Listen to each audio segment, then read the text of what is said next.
What's up guys? In this tutorial, I will show you the best settings for Diablo Immortal to fix lag and get the best possible visual quality on your mobile device. This should be quite an easy tutorial. For more information, click on the first link in the description below.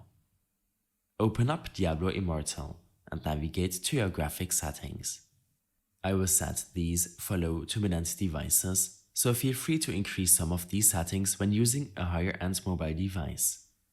Set the frame rate option to 30 instead of 60. This might make the game look a little less fluid, depending on your screen's refresh rate, but it will in turn save you a lot of resources. Below, set your resolution option to medium. Disable image sharpening, which can cause a decent amount of lag while playing Diablo. You can preview your current device load on the bottom of your screen to see how well the game will potentially run with your current graphics settings. In your graphics settings, set your overall quality selection option to medium.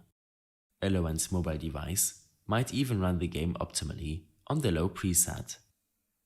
This will set your visual effects, shadows, fog, post-processing, and anti-aliasing to their corresponding values. I prefer to additionally set shadows to their lowest value, as they are not worth it in my opinion. In addition, disable anti-aliasing.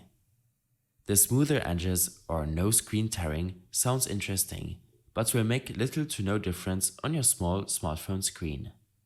Leave environmental details at medium, as well as monster effects. This will change the visual effects and refresh rate for monster abilities to every 10 frames and not every 5 frames when set too high. I prefer to disable bloom effect, vegetation burning effects, as these can be distracting in some cases. And lastly, you might want to enable the reduce PvP effects option. In case you have any further issues or problems following this tutorial, then I suggest following my extensive guide linked in the description below. I hope this helped you out. Leave a comment if you have any questions and see you in the next one.